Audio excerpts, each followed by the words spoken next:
Hello, Worth listeners. Hello. We're so excited to have you back. We're also very excited to have our guest for this week. We are going to talk about travel. I mean, Woohoo. it's vacation season, the summer's coming. Before we know Mhm, it, the holidays are going to be here again. mhm. And who doesn't like to just, step away from their everyday life And get away from get it all. away and travel somewhere? Yep. So we're going to talk about the best ways to travel, when to plan travel. We have a Mhm. great expert with us here today. I'm going to just do a quick little intro about her, and then we'll dive into the questions. So I'd like to introduce Maranatha Lee. She is the founder and creator of Travel Queen, which I love the name of your Me business, by the too. way. Thank And you. it's basically a travel agency that offers personalized travel planning and concierge services for pretty much every budget. When that's another thing that I love, because listen, it doesn't matter what your Mhm, budget is, you should be able to go somewhere where you can enjoy, a great vacation. mhm. Maranatha's love for traveling started when she was 3. I love this story. So she was 3. I'm gonna let you share this part of it because Yeah, I just yeah. think it's the cutest thing. And for me, it's like it's really interesting how some people at a very, very, very young Just age no. know what their calling is. So Right. why don't you share the story? Because I think it's fantastic. Yeah. Yeah. So, hi everyone. I'm Maranatha Lee. So I'm the owner of Travel Queen. So my love for passion, or when I caught the travel bug, was at the age of 3. So I saw a commercial for Southwest, and ever since I had saw that commercial, I had started bugging my parents about flying on a plane. So finally, my parents got sick of me, and they decided to book a flight from Dallas to Houston. So that was my first flight, and my mom rode with me, and then my dad picked us up in Houston. So they bought a one-way flight just so I can experience flying for the first time. So yeah, so that is how it all started, and then it just grew from there. I'm actually a preacher's kid, so we had annual church conferences all over the state. So every year we took a huge trip where we would road trip with our family, and it would be like a week-long trip. And because of that, I got to visit over half the United States.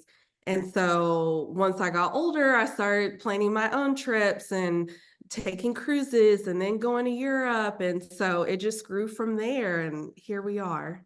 How many countries have you? I'm going to say and counting because I know there's so many more. But how many countries have you been to now? I've been to 32 countries. 2 countries. I'm so jealous. I mean, other than the United States, do you have a favorite? Like, do you have a favorite country? Oh, that's really hard. I would probably say Italy is probably my favorite. I love pasta and pizza and wine. I mean, who doesn't? And just the culture, the fashions, the history. So if I had to pick one, that would probably be my favorite country. And did you Mm, honeymoon there? I think we talked about this the first time. You Yes. honeymoon there. Me and my Yes. husband honeymoon there. mm. So yeah, so I think that's where the affinity, right, for Yeah, it comes because yeah. I baby moved there. I was pregnant. Oh. that's right. And I ate a ton of gelato, and I Yes. was like 4 months pregnant, I think. So, but I was like determined to like go on one last trip before Mhm, baby came because mhm. yeah. So anyway, Yeah, so yeah, Italy. so, it's funny because that was our first time going to Europe, and so I had planned that trip all by myself because I had a hard time I tried to work with a travel advisor, but, they couldn't meet, like, my budget needs, and so I thought to myself, I bet there's people out there wanting to travel. They're overwhelmed. They don't know where to start. They don't think they can afford it and all of these things. And I mean, there's a lot to goes into it, especially when you travel to a destination in Europe. Like where to eat, where to stay, what neighborhoods are safe to stay at, all Mhm. the hotels, like all the things, the languages, how to get around. There's all these questions. And so that was the sole purpose of why I created Travel Queen, was to give people the opportunity to travel. And I take that stress off of them by doing all the research and coordinating all those details that they want to do and catering their trip to their travel style. Well, that's a good segue because one of our biggest questions for for us and for our audience is why should someone use a travel agent? You know, can you For the kind of just benefits, give us yeah. like the high level of the reasons? Yeah, so the number one reason is a time saver. I'm doing all the research and I'm reading all the reviews, double checking everything. If you have a special request, for example, I had a family that's about to sell on a cruise, and the dad needed to bring his sleep apnea machine. And so he was like, do I need to bring an extension cord? Like, will the plug reach my sleep apnea machine? So like I'm the one following up on your behalf with the hotel or the cruise line to make sure all your requests are fulfilled. Or if you want to, I don't know, if you want to propose to somebody while you're in destination, if you want a beachside dinner for your birthday, like I'm making those arrangements for you to make your vacation memorable and special. So that would be my number one reason. I feel like oftentimes people think that using a travel advisor would save them money. It might not all the time, to be honest. Sometimes we have offers to exclusive deals, but that shouldn't be the number one reason. The number one reason should be saving you time. Also, we're your advocate. If something goes wrong, we're handling it. You just have to sit back and relax, and we're taking care of the problem. And so having that added support is so beneficial when you're traveling. If your flight gets delayed, if your flight gets canceled, I'm on the phone with the airlines waiting. You're not doing it. And so, and for example, because I'm a VIP agent with American Airlines, there's a special line I get to call where I might be on hold for 5 minutes. So if something goes wrong, like I can take care of a problem with ease, and my client just have to sit back and relax and just enjoy the rest of their vacation. So that would be another reason. And also just having that firsthand knowledge. Like I've been to 32 countries. I go on about 8 to 12 trips a year. And so I'm traveling to share that firsthand knowledge with my clients. So I'm staying at resorts. If I'm not staying there, I'm doing site visits. I'm hitting up new destinations that are hot right now. Also going on tours, trying restaurants. I do all of these things so that way I can speak to my experience and make recommendations based off my firsthand knowledge. And if I haven't been to a resort or a country, because it's impossible for me to be everywhere, I have the resources to still plan a great vacation with my supplier partners. And, you know, I'm constantly taking webinars and going to training to continue my education so that I'm always providing the best service, the best itineraries, and the best recommendation for destinations or things to do for my clients. And then another thing I would say, I'm really big into supporting small businesses. So whether you book with me or you book with another travel advisor, you're supporting a small business in your local economy. So that's another plus size versus going to Costco, Travel, or Expedia, where you're not even getting that customer service that you deserve. So yeah, so those would probably be all my top reasons why you should book with the travel advisor. Those are great reasons. They I mean, are. I think like the fact that you have a broader network, right? So it's just more tentacles because, Yeah. you know, if I've never been to a country and then I enlist you and you've been to that country and you have all of these supplier, you know, partners, Yeah, that's just a huge burden off of absolutely. your shoulders. Yeah. And I love the advocate part. I think, Mhm. you know, it's very easy to get caught into the dream of where you're going to go Yeah. and not think about like what are the mishaps that could happen or the Absolutely. catastrophes that could happen or Yeah. you know, and like again, you're that advocate. So I Yeah. think that those are really great reasons. Yeah, for someone who hasn't traveled to, let's say, a foreign country before, you know, there's so many things that could go wrong, so many details that you may not know about, Mhm. that are specific to that country, you know. So like maybe how to tip or whatever, you know what I mean? How to get around by what's the best way to get around, train or Mhm. car, you know, do I need a four-wheel drive, you know, these Right. kinds of things. So I absolutely agree with that. I mean, you have so much experience, and honestly, time is money, you Mhm. know. So in a lot of ways, you know, if you're sick, because I mean, you know, planned trips, and it takes days. Yeah.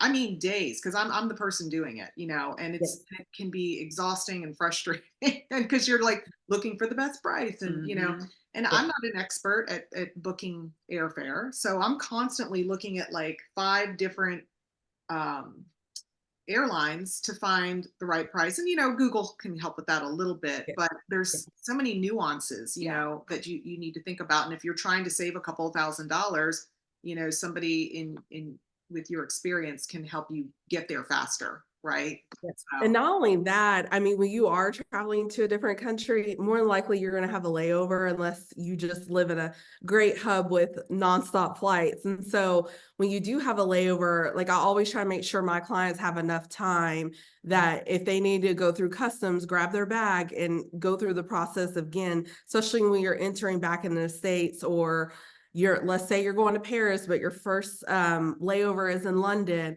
And so just making sure my clients have enough time to navigate the airport, especially if it's an airport that they never even traveled to. So making sure they have enough time to travel and, get to the next flight. And so that's also important. I feel like a lot of times people don't think about that as well. Right. yeah. Yeah, I can't remember what airport I just came. Where did we go? We were in Florida somewhere. Maybe it was Tampa.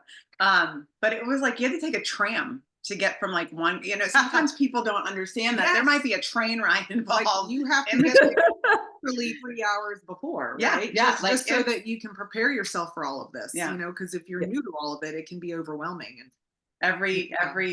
airport has a different layout, and so you just don't know sometimes how much you have to sort of pad in Yeah. between. Yeah, so that's a Yeah. really, really good point. It is. It is.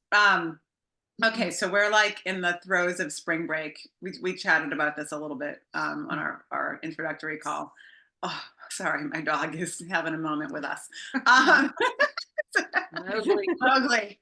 I think she's the star of this show because she's old. She's an old lady, and it's like when we tape, she just lets us know that she's an old lady, and I will just leave it at that. She might be Um, hinting to you that she wants to go on vacation. Maybe she wants to go. I have a perfect spot for her, actually. Yeah, we might have to press pause. Yeah, and Yeah. put her out. But okay, so we're going to talk about like when people should travel, and obviously, like planning ahead is the best course of action. Mhm. But let's say somebody now was like, you know what? I think I want to take a quick spring break vacation. Mhm. What is the best course of action other than enlisting somebody like you, which I think would be very smart to do, Mhm. to plan that trip and not lose all their money and not lose all their marbles? Mhm. What's Yes. some of your advice?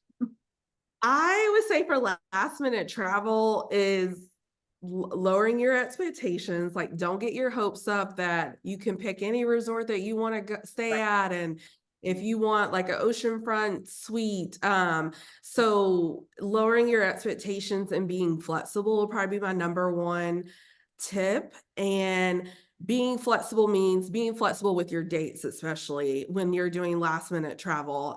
Being flexible with the dates, the time you can travel when you're planning that last minute trip, and also being flexible like with resort options or destination options, room categories, all of those things. I feel like when you go into booking a last minute vacation like that, if you have that mindset, it kind of lowers your stresses. So that would be my number one tip.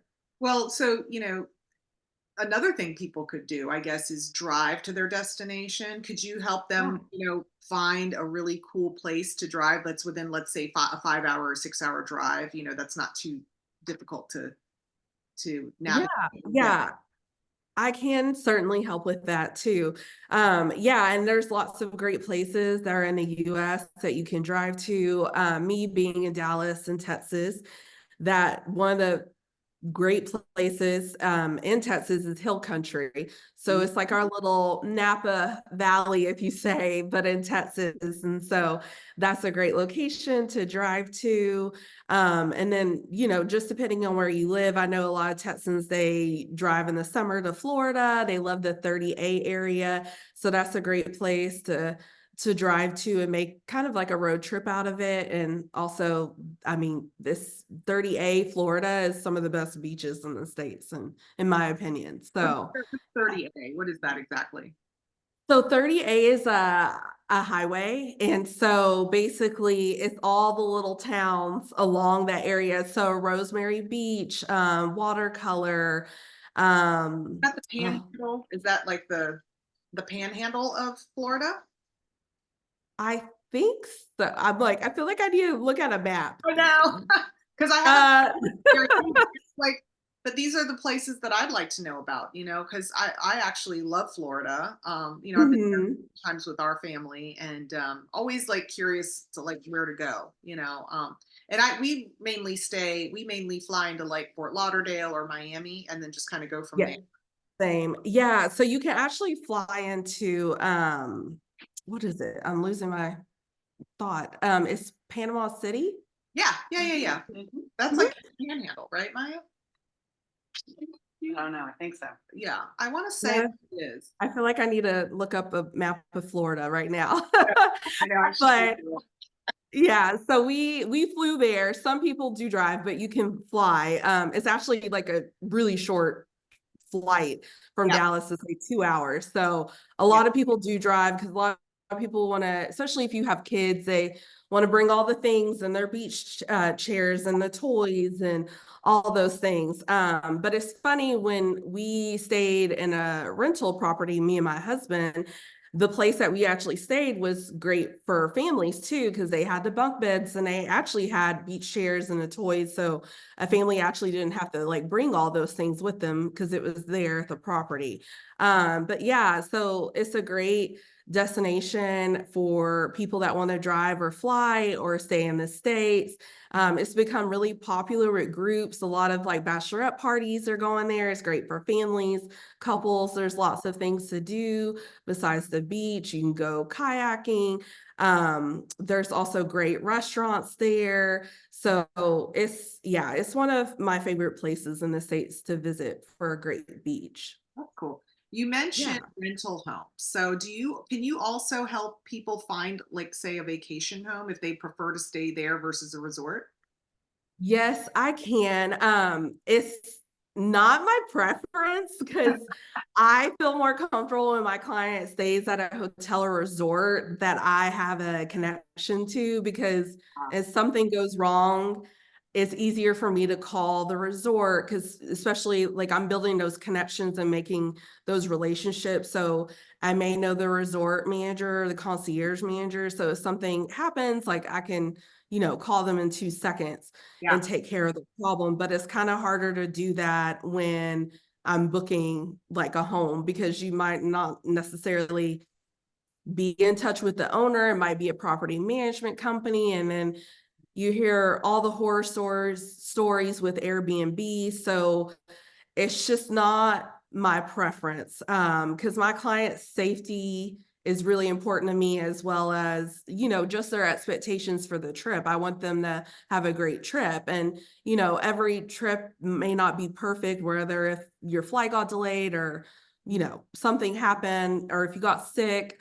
So every vacation can't be perfect, but I try to make it as perfect as I can. And so it's kind of hard for me to do that if I'm booking like a third party like home rental, but I certainly can. I just don't recommend it. So, and I tell my clients that too. Mhm. Okay. That's good. Like Yeah. managing expectations, but also Yeah. minimizing risk as Yep. well. Yeah. Um, Yes. And then I mean, I feel like I just had someone reach out to me for Jamaica this week that they wanted to stay in a house. And for example, I had looked into it and they wanted to do like a quick stay, like 3 nights in Jamaica, staying in a house with their family of 10. Well, a lot of those houses, they are villas. You can't stay unless you're staying a minimum of 7 nights. So it's not going to work. So you also run into that as well. There may be a minimum amount of nights you have to stay to like meet those requirements, and also like when you stay at a resort or like let's say you're traveling in Europe, like a lot of the hotels in Europe, your breakfast is included. That's 1 meal you don't have to worry about when you stay at all-inclusive resort.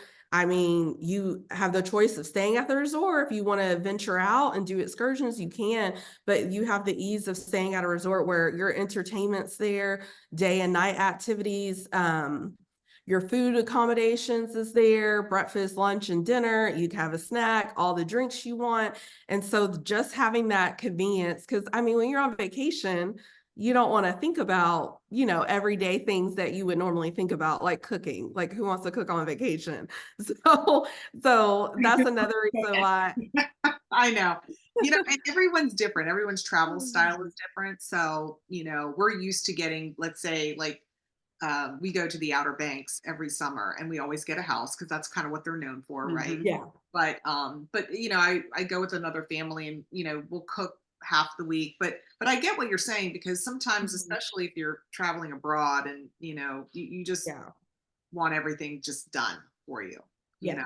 if you're Yes. not familiar with the landscape, right? Well, and I also think it comes down to how comfortable you are with traveling, right? Mhm. Like if traveling is new to you, Yeah. right? Especially traveling overseas is new to you. Again, working with an agent, I think who knows, the ins and outs, you're minimizing your risk. Yeah. If you're a seasoned traveler, okay, maybe, it's not that big of an issue Yeah. for Yeah. you. No, But it's true. different strokes for different folks, I guess, is kind of the name of that game. Yeah. Yeah. So what other so we talked about last minute spring break. What about last minute summer travel? Because I know that is like literally in, 3 months Mm-hmm, basically. mm-hmm. So what would you say to people who are just now like, oh my God, I haven't booked anything for summer? Like, what would you say to them? Like, what's the most important thing they need to do right now? I would be making quick decisions.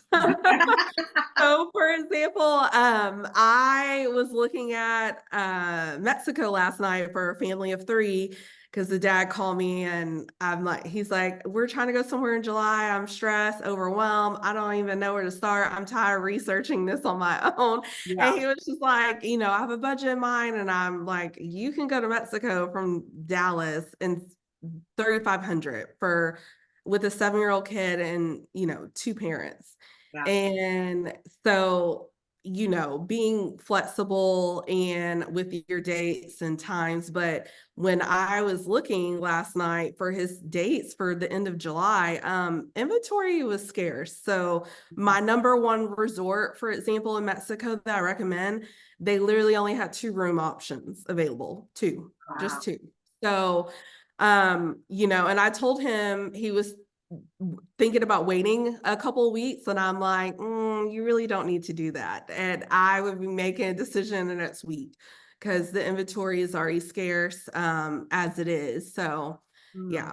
So that would probably be my number one suggestion is make a quick decision yeah. to book your summer travel. It's just a weird, off question, but do you ever find that people cancel their trips at the last minute, and so all of a sudden there's open availability for some of these, summer destinations? Just gonna Yeah, I mean, things happen, inventory changes all the time. But I know for me personally, my clients, 9 out of 10, they're going on the trip. So Mhm. it's kind of rare that I have a cancellation. And so most of the time when people are booked, they're going on their vacations. Yeah. Now let me ask you a question. What if like going back to the whole like being flexible, right, with Mhm. your days and your times. What if I called you and said, "Hey, listen, I want to take a trip. I don't really care when it is. I just want it to be as super affordable as I possibly can be." Do you ever get alerts? Like, are you part of any association or any group where like a resort might say, "We just had an entire wedding party cancel. We have all of these rooms available Mm, and they're 50% off." Do you get like first access to that information where that's a you could great help a client? question. And can you send So like something via like to your clients saying, "Hey, flash sale," Right. you know? yes. So I get so many emails a day about deals. So yes, I actually do get exclusive offers like that. So yes, and where the rhyme or reason, obviously hotels are gonna push deals if the supply and demand. Mhm, If there's not absolutely. as many people staying, then yes, they would push for certain weeks. For example, sandals have a 777 sale. So it Mhm. usually lasts for 7 days, and they have certain resorts, certain rooms that are on sale, and they're usually a certain date range. Mhm. So they're really good about that. And so offering those exclusive deals for a certain amount of time. So yes, I do get access to that. And then I also see offers that are, let's say you book 6 nights, you get the 7th night free. You could travel anytime throughout the rest of the year as long as you book, like, let's say by the end of March. So yeah, so one of my favorite resorts actually do that for Jamaica couples. They do that as well. So, and they actually have that offer going on right now. So yeah, and then I also get last minute deals as well. So yeah, it just depends on the property as well. And then one of my favorite European suppliers, they were having sales as well, like great pricing on Italy packages and just to several destinations in Europe too. That's awesome. That's really good to know, and I'm actually glad I asked that question because it was not originally on one of our, again, we never know where the conversations Yeah. are going to take us. But I'm always thinking like our audience, right, are people that are a little bit older. They might be getting ready to become empty nesters, or are empty nesters, or maybe even be thinking of retirement. Yeah. And so they have a lot of people, not everybody, but when you get to that point, you have more flexibility to travel different days of the week, different times of the year. Yeah. You don't necessarily have to go when everybody else is going. Yeah. And you may land on a great deal. So Yeah. you're sort of like we keep you in our back pocket, right? Like We're like our own little personal, booking.com right. or something that's just saying, hey, this is happening. I can book it for you, which is like icing on the cake. Yeah. And then, so yeah, I want to sign up for your email list. Yeah, I do. I'm subscribing. Yeah. Have you on speed dial. Yeah. And I mean, yeah, absolutely. I would totally do that. And I would say, so Globus is actually a huge supplier. They have several brands in their Globus family. Okay. And so one of their brands offer packages for off-season travel, which is really great for Europe. So that's a great way to travel Europe, at a great price is through the off-season. Yeah, absolutely. Well, you mentioned Mexico as a summer destination. Are there any other summer destinations that people could think about going that maybe have some availability right now that you know of? Yeah, so for tropical destinations, for budget friendly, besides Mexico, I would suggest Dominican Republic. Belize is great, and even like Caribbean cruises. Cruises typically have last minute deals as well, so that's also a great way to travel and see different islands and within a week. So that's one of the great reasons why I love cruises. And then for Europe, Portugal is really hot right now, and I actually went there in the fall. And so it is a popular destination, and the pricing to travel there and just like dining at a restaurant and the drinks is so inexpensive. You can literally buy a bottle of wine in a restaurant for like $20. You can get a glass of wine for like $4 or $5. So it's Part of now, great why is destination. that? Because I thought that they were also like they use the euro, right? Are they part of like that whole? Yes.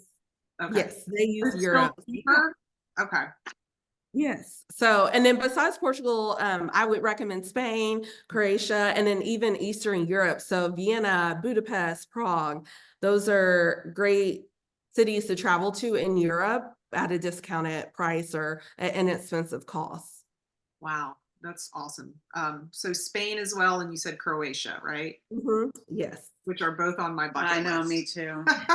Me too. I'm actually traveling to Spain this summer. We're doing a Virgin cruise out of Barcelona. Oh, so let's talk. I'm jealous, first of all. I'm so jealous. Let's talk about cruises for a second, because you and I have both been on cruises. I have not yet. And you have not. And I know that I actually have a few friends that are just they are cruise adverse. They don't want to be in the middle of the ocean. They're afraid they're going to get seasick. Yep. They are afraid they're going to be claustrophobic or whatever the issue is, right? Yeah. So can you explain why a cruise could be an amazing vacation for somebody? Because I personally love them, and I mean, I can share my advice, but this isn't about me, this is about you. And you just recently took one, I think, with Virgin, right? So like, explain why thing can be a really great vacation option. Yeah, so I personally love cruising too. That is part of the reason why I've got to travel as so many places as I have is due to that. And it's such a great value. And then not only for the price that you pay and everything you're receiving, it's a great way to check out destinations without fully staying there. So you might go to a port of call and you might not like that city. And so what if you have booked your stay there to stay a week and then you didn't like it? So I feel like it's a great way to kind of test the waters and check out Caribbean destinations and figure out, okay, what island do you like? For example, on my cruise with Carnival a few years ago, I fell in love with Barbados. So I've been dying to go back there and stay a week. And so I feel like it's just a great way to experience so many different places. And then there's so many awesome cruise ships where there's activities all throughout the day. For example, Virgin Voyages is an adults only cruise line. And so they had music trivia, they had puzzle challenges, they had live music throughout the day and night. You could do afternoon tea on their ship. They had pool parties with the DJ playing. You could go to the spa for the day. So I feel like you can make it as busy or relaxing as you want it to be. And there's so many things that you can choose to partake in or not. Like, I mean, if you want to sleep by the pool all day, you can. But if you want to, take a dance class on a cruise ship, you can, or yoga, or, whatever you want to do. There's so many activities you can do on a cruise. And for people that get seasick, I recommend Dramamine. I heard the patch works really well for people. And for people that are scared of cruises, I would recommend doing like a really short cruise, maybe a 3 or 4 day to kind of see if you like it and experience it. And if you're worried about, let's say, being claustrophobic, then make sure you get a room with a balcony, or maybe splurge and get a suite so that way you don't feel so crowded. Those would be some of my suggestions for first time cruisers. Yeah. I think that's a great idea. I love the start small, go 3 days, Yeah, right? yeah. But I also think cruising has come such a long way, and I've been on some big ships. It's like a city on the water. You don't feel like you're and I am claustrophobic, and I've never Yes, so am I. claustrophobic on a cruise ship. Mhm. And I've only had one time where the ship had to put the stabilizers out, right? Because the waves, we got caught in 2 storms going Wow. from, now this was a short cruise, thank goodness, but we went from Baltimore to Bermuda. When I tell you it rained the entire time, from the second we got on the cruise ship, the whole entire time we were in Bermuda, on the way back from Bermuda. So 2 storms collided. We ended up docking an entire day late because of the storm, and they had to medevac somebody off the Were you cruise. seasick? I was not. However, there were people that were sleeping in the lobby areas because Wow. because the center of the ship, you don't feel it as much as you feel it on the exterior, right? So Well, for some reason, I handled it like a champ. that was my next question. Is there a better time of year where the seas are typically calmer? Because I mean, you don't really a lot of storms happen like in the fall, right? Like Sure. September. It's maybe. hurricane season. Would it be better to go like say June, July, May, June, July? Like what is your experience with that? Yeah, so I would just try to avoid like hurricane season because like she Yeah. was saying with the storms. Yes, I mean that is a great time to travel because of the prices, but yes, for the weather, yes, I would try, other times of the year. I have cruised in, I haven't, me personally, I haven't really cruised in the summer months, but I've cruised November, January, and February. And those have been great months. I mean, one, to just get out of the winter here in the States and, get some Caribbean sun, but it's also less crowded on the ships. Usually price is pretty great unless you're like traveling the week of Christmas, for example, or New Year's Eve. And then yes, I feel like the weather's typically, it's always sunny and warm. And so, yes, you're not as likely to encounter a storm on a cruise ship. But in my personal experience, I feel like for some reason the waves are always like rougher. Not as well, I wouldn't say rougher, but not as calm going back home versus going there. So Interesting. yeah, and it's so funny. My friend just yesterday was talking to a pilot on her flight, and I thought this was really interesting, and I didn't even think about it, but it totally makes sense. But a pilot was telling her, she was sitting next to a pilot, and he was telling her she was flying from Atlanta to Ohio. She's actually doing a boot camp she's a travel agent friend, so she's going to boot camp for Ohio for group travel, actually. And so the pilot was telling her that the reason why it's so bumpy is from that flight from Atlanta to Ohio is you're going from like dry to wet air, wet to dry air. So then you tend to get more turbulence. Yeah. So I was just like, oh, that makes total sense, but I never thought about that. Mm. So, so you also, I don't know if I mentioned this, but my husband's a pilot, and oh, he doesn't fly anymore. I should say he was. I guess you're always a pilot anyway. Right.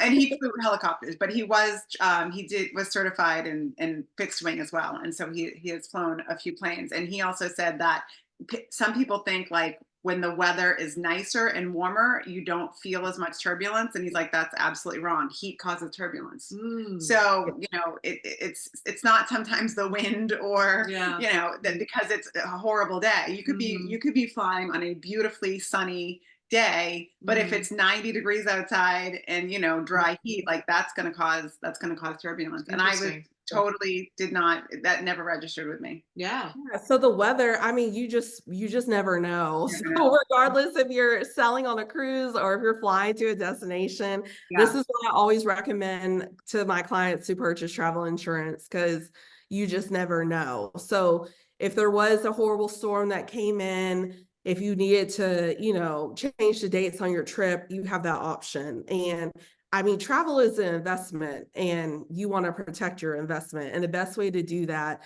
is through travel insurance. Okay. That's a really, good to really know. good point. Before we move on to another question, the other thing I wanted to mention is I mentioned the medevac. And, I think some people think like, what if there's a medical emergency? Well, these cruise ships have medical staff on. Yes. And if really, honestly, I think on the cruise I was on, I think somebody had a heart attack. Yeah. And I mean, listen, the Coast Guard was there in like 5 seconds, like not 5 seconds, Mm. but they can get there, right? Yeah. Like you don't Helicopter, in whatever, and yeah. So the reinforcements are there. Hopefully that equations, it eases some Yeah. fears. And most all-inclusive resorts have medical staff as well. Oh, Mhm. absolutely. Yeah. Yeah, absolutely. Another reason, right, to stay maybe at a resort like that, because if there is a medical emergency, when you're in a private home, Yeah. sometimes it's difficult for medical to even know where you are, to get in, to get out. So Yeah. those are all good things. Well, we'll definitely have you back again, Maranatha, just to talk about cruising because I feel like there's just a wealth of knowledge just around that one particular travel option. Yeah. Right. And I would be a newbie going into it, so I have a ton of questions. Yeah. Well, there's so many different cruise lines and people Yes. catered to. So Yeah. I think So it's I great. would We'll need do something another. for family, right? Because I have two teenagers and Yeah. I want them, they get bored. And so I want them to feel like they can go do whatever they want and mom and dad can just sit by the pool or, do whatever we want. So, Yeah. I got a And ton. the great thing about cruises, or even if you stayed at an all-inclusive resort, they have kids clubs Yes. or babysitters that are on staff that if you want to pay additional for, you can.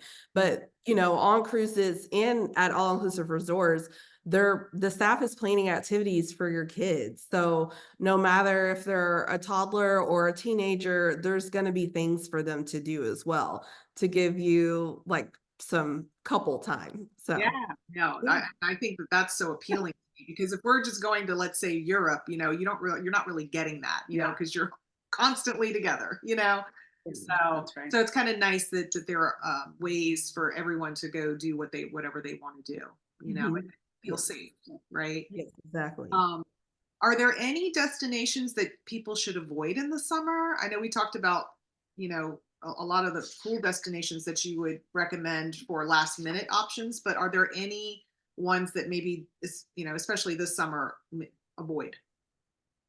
I wouldn't say really avoid, but I would say if you're flexible, like on the time of year you could travel, really July and August are probably the heaviest summer months to travel. So I would just say, being flexible kind of with your time and traveling during a different time of year to avoid the overcrowding, the cost, the resort availability, like I was talking about with my client that called me last night, trying to book a last minute vacation. And then, you know, also like if you are traveling, like let's say during hurricane season, with the weather, recommending if you're going to travel during those times, like always making sure you have travel insurance to protect you and your investment. So if you are traveling like during hurricane season, because the pricing is a little bit cheaper, then making sure you're protected that way. But yeah, I wouldn't say there's a certain destination I would avoid, but if you really want to travel during a less crowded time of the year, avoiding like July and August, I feel like best bet. And like traveling, like let's say beginning of June, late May. I have a lot of families that are doing that this summer. They're as soon as school is out, they're traveling to kind of avoid the crowds. And then I was just gonna say, a lot of people don't know this, but Christmas, New Year's, and like Thanksgiving are the top three most expensive weeks of the year that travel. And also, a lot of people travel during those time because of the school year. So those would also be times of the year that I wouldn't recommend if you're wanting to avoid paying inflated prices or avoiding those crowds. So yeah, not really say destinations, but kind of time of years Yeah. is what I would suggest. Okay. So if let's say somebody is, hell bent on flying on traveling during the high season, right? And they don't care about the crowds. They're going in high season. How much time in advance of that trip that they're planning do you recommend that they book? And if they Mhm. do book well in advance, are there price breaks at all, or are they going to pay the same price no matter what because it's considered high season? Mm. Yes and no. So yes, that week is always going to be inflated during the holiday times, but if you're paying farther out in advance, it tends to be a little bit cheaper versus you paying last minute. So and then also there's typically deals I can pass off to my clients, like special offers when they do book ahead of time as well. So like 150, $200 off, depending on the supplier. There's a lot of offers. Sometimes those offers have blackout dates and sometimes they don't. So it just depends. But for now, for example, have clients right now that are booking Christmas right now. And so if you're wanting to travel to Christmas or Thanksgiving, now would be the time to do it. And so when I looked just last week, I have a client that's taking her family there for Christmas, and it's actually her daughter's birthday. And so when I was looking for Punta Cana, Dominican Republic, there was actually quite a bit of availability. So I was able to give her 3 resort options, some room accommodations because she really wanted a private pool. So I was able to give her 3 resort options that hit everything she was looking for. So now would be the time to book. I always suggest booking travel 6 to 9 months out because you're getting the best rate. And then you also have your first pick of the resort or hotel you want to stay at and your preferred room category. When you start booking like within a month or two of travel, the inventory is scarce and you're left with like what's left, and you don't get the option of if you want an oceanfront room with the private pool, like that might not be available. So yeah, so Um, that would be my tip. So I have a question to see if this is something can have your hands into. Like I know sometimes when you get to the airport, right? Like they'll upgrade you, like just like we're going to bump you into first class just because, right? Um, can that happen at all inclusives too? Like when you arrive, like maybe Mm. somebody did like, are there options to get bumped up to a nicer suite? And if there are, like who gets notified in that? Do you get Mm. notified in that? Is that something that you can try to wheel and deal for your customer on behalf of them when they get to their resort? Yeah, so when my clients are traveling, let's say for their birthday, anniversary, or honeymoon or baby moon, even, I always email the resort ahead of time, letting them know, seeing if they can do anything special. So I had a client went to Mexico in the fall, and their budget was really tight for their honeymoon, and they ended up getting an upgrade. So they went from just a junior suite ocean view to a swim up suite. And Oh, so that just, that really worked out. And yeah, so that's why it's really important, for me to build those relationships with my supplier partners in the resort. So I had emailed them ahead of time, let them know they were coming. But with those free upgrades, it also depends on availability. If the resort is fully booked, then obviously Yeah. they wouldn't be able to like upgrade a client's room.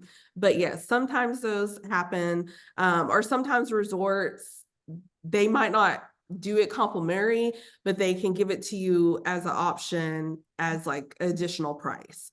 So depending on the situation, time of year, the resort, the availability, it's a combination of a few things. yeah. So I was going to I had a quick question about airfare. So, Mhm. you always talk about book as soon as you can, 6 to 9 months prior to the trip. But what is the difference in cost? Just so that our audience can understand, because I've been looking at airfare, and it is way different than it was even 3 months ago. Mhm. So, Yeah. the way with the way things are going, people are wanting to travel again. So, how much would they save just by booking 9 months ahead versus 3 months ahead? Yeah, so there's really like no way to tell, to be honest. Flights are tricky. I mean, it's just literally you can look today, it could be, let's say Dallas and Mexico is 250.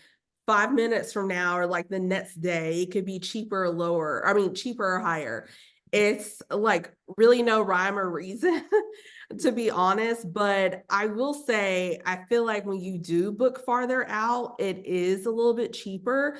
It's also that supply and demand, right? So when flights are first released, Hmm. they're usually at a good price, right? Because the demand isn't so high. Yeah. So, and usually airlines don't release flights more than 9 months out. So usually 6 to 9 months out, 6 to 9 months from when you want to travel is usually the best time to book. One, you have availability, first dibs, and then it's typically the best price you're going to receive. So versus Yeah. planning last minute. So a while ago, many years ago, I remember someone saying it's better to book like on a Wednesday than it is on a Monday. Yeah, Is this pretty truthful? I feel like that was true once upon a time, but not really anymore. It was more of like a Tuesday night was the Yeah. myth. Yeah. Um, yeah, I always suggest to clients if airfare is a huge thing for them cost wise, think about traveling during the week versus the weekend, right? Because flying on a Monday, if it's not a holiday, flying on a Monday is going to be cheaper than like let's say you're flying on a Friday. So flying, during the week on a weekday is going to be cheaper than versus flying on a weekend. So that's something I suggest too. And then like let's say you're flying or if you're traveling during the holidays, maybe look at flying on the actual day, like Mhm. flying on Christmas. Nobody wants to fly on Christmas, so sometimes the flights will be cheaper versus like if you flew out 2 or 3 days before Christmas. So, thinking about actually flying on a holiday, same thing like Memorial Day or Labor Day weekend, instead of flying on that Friday or Thursday and staying over the weekend, maybe fly that Monday on the actual holiday and then kind of having your trip go over into the week. So, yeah, so those are my top tips for saving money when it comes to flying. Yeah, very good. Um, I want to get back to the planning well in advance, right? So let's say I want to plan a trip to Mexico and you're helping me plan and we plan 9 months in advance. And Mm. then the United States puts out a travel alert that Mm. Mexico is not the place people should be going at the time that we've booked. And some people freak out about those things. Yeah. I mean, I'm a risk taker. I'm like, okay, whatever. I'm going. I'm going to Mexico. But what if somebody wants to back out of their trip? Or are there ways to negotiate a better rate if all of a sudden people are going crazy about going to Mexico at this very particular time that we were planning this trip? Do you have ways to make them feel better about this alert, and B, maybe potentially getting them some deals or some discounts because now maybe not as many people are going simply because the United States is saying it's not safe to go there. Mhm. Yeah, so yes, I feel like the media is always exaggerating it more than it is. I feel Yeah. safer in Mexico. Our media. I I feel safer in Mexico than I do here in the United States. So what I tell clients, I am so glad you said that because am I too. remember last summer and the summer before they were talking about, gangs and, shooting people in the resorts. And I was like, what? that happens here. Happens Like you, here, exactly. yeah, I mean, here it's so sad. I mean, kids can't go to school, you can't go to a grocery store, you can't go to a movie theater without their might have a chance of running into a violent situation. So the way I look at it, I personally feel safer when I do travel outside of the States. But besides Mexico, it doesn't matter where you are. One of my travel agent friends have a saying like, well, now I'm forgetting the word by word saying, but paradise is always paradise. Like sometimes things happen. It Right. doesn't matter where you're at. You could be in Bora Bora, you could be in Detroit, Michigan. Like there's always gonna be situations that happen. So the thing that I suggest is even with those advisories is just practicing caution when you travel. So not being out at night by yourself or alone. And I always try to make sure that the resorts I'm sending my clients to, like let's say in Mexico or any other Caribbean destination, there's security there. Usually in Mexico, there's gated areas. They keep track. If a client leaves on a resort or leaves a resort to go on an excursion, they know what excursion company you went with, what time you left, what time you're coming back. They keep track of all of that.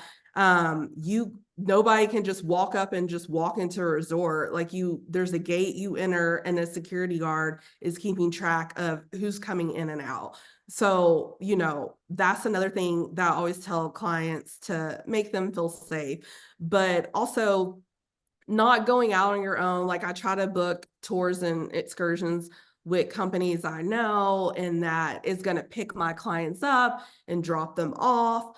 So I always try to book those type of experience for my clients so that they are safe and comfortable. And, just the convenience of having, versus taking a taxi, having someone pick you up and drop you off. So I did have a family actually last summer that did freaked out about that. They ended up going on the trip, but they actually had canceled all their excursions because they were worried. And then when I talked to them when they got back, she was like, "Yeah, it was fine." So she wished she would have kept the excursions, and it was so sad because I found like a pirate boat tour for her kids. And so that really would have been fun for them to enjoy. And so, yeah, so just practicing caution and not being silly or dumb. Don't go looking for trouble. The rules don't Yeah. change when you go to another country. Right. I mean, you wouldn't act like fool here. Well, maybe you would. I mean, maybe you had a fool time. But you're at risk here as well if you're Yeah. acting that way. Whether you choose to do it, Yeah. Just use precaution, just Right. like you said. That's exactly right. It's just Yeah. common sense, I guess. Yes. But I Yeah. love what you said that you feel extremely safe traveling outside of the US because a lot of people I think, they have trepidations about Mhm. certain countries, Mhm. and so it's gives me more confidence to go out and try a new country just Yeah. based on what you said because you're experienced. Yeah. And I travel in Mexico like 2 to 4 times a year. So I'm always going. So it's the number one destination I sell being here in Dallas. It's literally a 2-hour flight to Cancun, Cabo as well. So it's my number one destination. It's one of my favorite countries. I love the people there. They're so sweet. The hospitality there is amazing, and just the costs and the beautiful beaches. I mean, you just can't go wrong. And so normally when people are getting their passport for the first time, Mexico is typically like a number one destination I typically recommend, because it's a great country to travel to for your first time, because it's so easy to go through customs.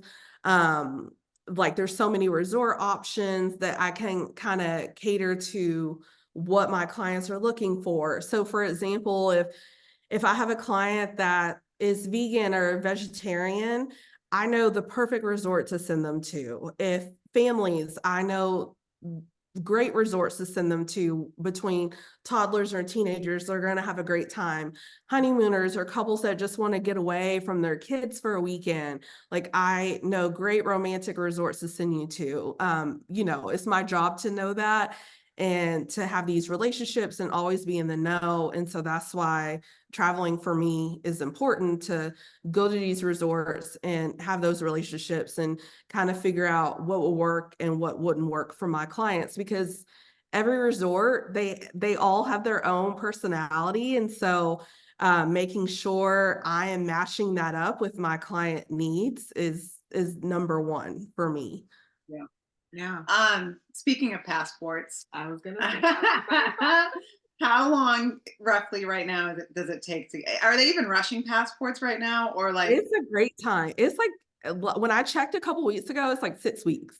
okay, And not like bad. 2 to 3 weeks if you expedite. Wow. So Okay. yeah. Back at work. I know, I love Yeah. it. Yeah. I feel like the hardest thing right now is getting that appointment with the post office. I feel like Ah, that might be the hardest part. And every post office is different. So I highly recommend, people, listeners out there, like checking the post office government website, because some post offices, they only do appointments only, or sometimes they allow walk-ups, or sometimes they only do passport appointments during certain days, certain hours of the week. So just being aware of that. And then if you can, try to make an appointment. But yeah, sometimes it can take 4 to 6 weeks to get in for the appointment. So yeah. We just redid ours, Maya, and just for the audience too. And we did make an appointment online. okay. And I think Mhm. it took 8 weeks. Okay, So that's not too 6 weeks bad. is much better. Yeah. So that's really, promising. But you can go online. It's like whatever, the USPostOffice.com, and then you can just pick the post office and the time you want for the passport. Yeah. And And I I will say, like, let's say your post office, your local post office is really busy and it's 2 months out, you can't get an appointment. yeah, Maybe drive 30, 45 minutes outside of your town and checking another post office availability to see if you can get in. So that's I've had clients and friends do that before. yeah, you're right. Yeah, Mhm. really. Um, do you have Mhm. any opinion on whether people should check luggage if they're traveling abroad versus doing Oh, carry-on? that's a great question. Yeah, that's why Yeah. So that's so funny. we always have great questions. I'm kidding. That's funny you ask. I am definitely team carry on. So I call myself a packing wizard. I feel like I could teach a class on how to pack. You can Um, Oh, You should I go want. I need that in me my too. life. Me I too. am an overpacker. It's yeah. So my number one suggestion is consolidate. So all like my face wash, shampoo, conditioner, buying those travel size items and consolidating your stuff. I have asthma and severe allergies, and so I take a lot of medicine every day. So I count all my pills for the week and I put it in a 1 pill bottle.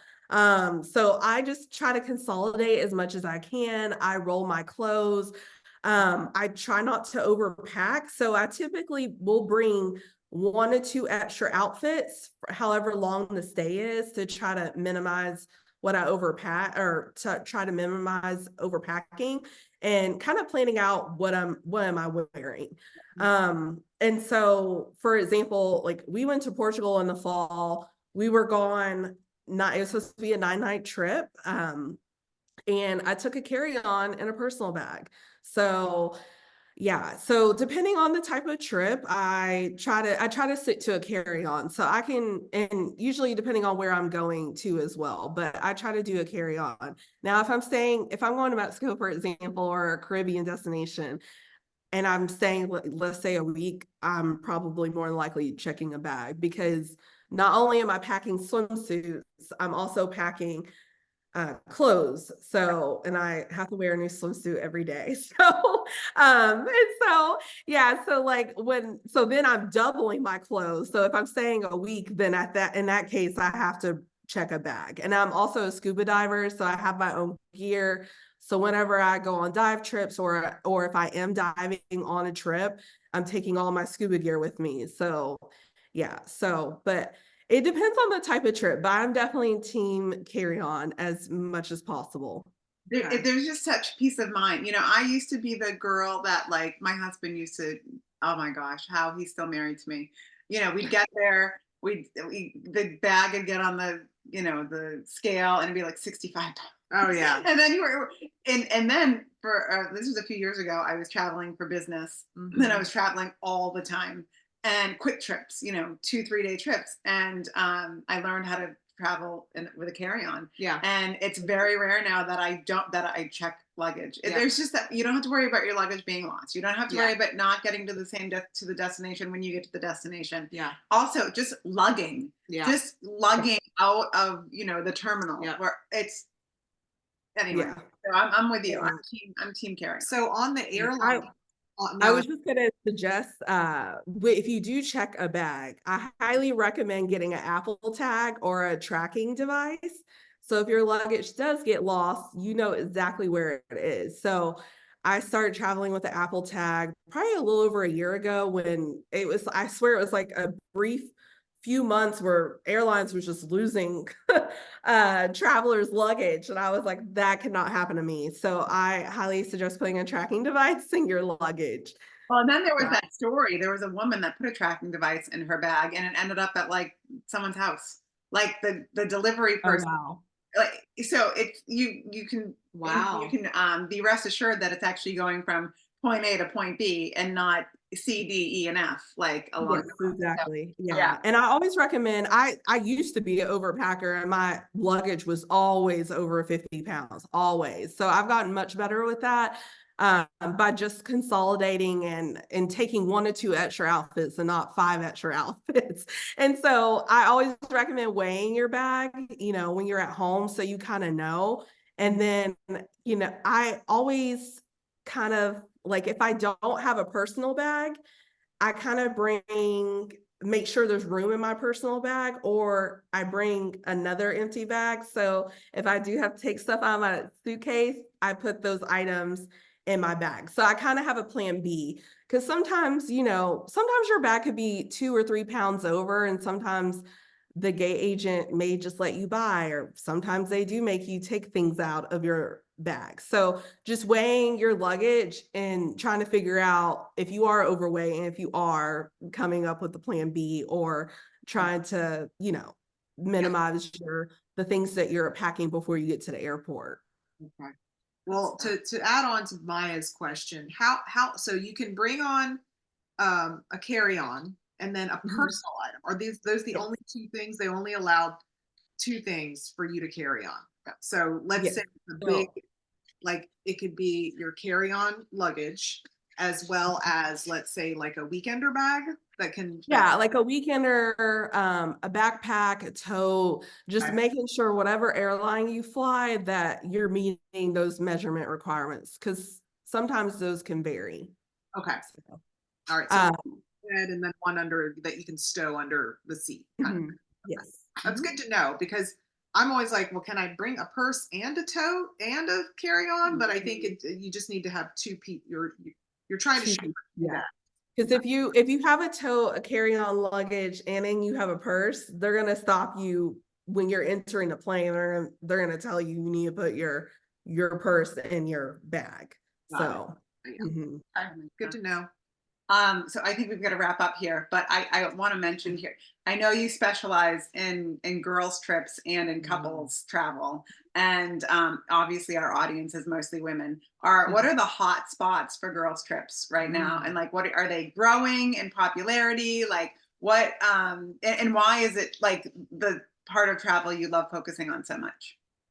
Yeah, well, I love planning. I feel like probably my favorite part of travel to plan is honeymoons. I love planning honeymoons. It's just such a special time. And so and also like anniversary trips, birthdays, like just celebration travel. I think it's just really great. I was telling my husband the other day, like I'm literally creating memories for people, and that's the best part of my job is finding out what they're wanting out of their vacation and then just meeting those expectations and creating those memories for them. And so, and I love planning girls trips because I love my friends. I've had like my best friend, we've been friends since first grade. We've seen every walk and stage of life with each other. And so getting that time with them, it's just so special. No matter if you're traveling with your spouse or significant other or your best friend, just getting that like quality, uninterrupted time is just really great. And so with that said, to answer your questions, I feel like some of these destinations could be great for couples, girlfriends trips, or families, but for tropical, like I would definitely say Mexico, even St. Lucia, Jamaica, Dominican Republic. Those are some top places. Also, Turks and Caicos have been really popular as well. All those destinations you could travel to with your kids, with your significant other, or your girlfriends. And then for Europe, like I said, Portugal is really hot right now. It's like the number one destination to travel to in Europe. And then also cruise lines have started selling here. And so this year is the first year that Alma Waterways and Avalon are selling out of Portugal. And so it's really cool to see that happen. That Portugal is just really growing and the tourism there, and there's so many things you can do. And I would say Italy. I'm literally working on a girls trip to Italy for a birthday. And then besides Italy, I would say Japan has been really popular right now, really expensive, but popular. And I'm actually working on a group travel trip right now for South Africa for a birthday as well. So 20 people, friends and family that are traveling South Africa next year for a birthday. So I'm working on that, and that's been a really popular destination. And then going back to Italy, I would probably say France, like southern part of France, Riviera area. So yeah. All right. Fantastic. Well, you have us wanderlusting right now. I know. Well, like I said, there's so much to talk about. There's so much to cover. Yeah. And I think that I speak for a lot of people because we all have that wanderlust to want to get at least just get away out of our four Right. walls. And it's Mhm. just, there's traveling just, I don't know. For me, it calms me. It gets me inspired again, and makes it's just so nice. So we're gonna have to talk more about Absolutely. g- Absolutely. girls trips, cruises, All the all the above. Yeah. Yeah, so we'll definitely have you back. Yeah. And then we'll put all of your links to your site and social media, when we post the podcast so people can contact you. But Maranatha, thank you so much Yes. for your time.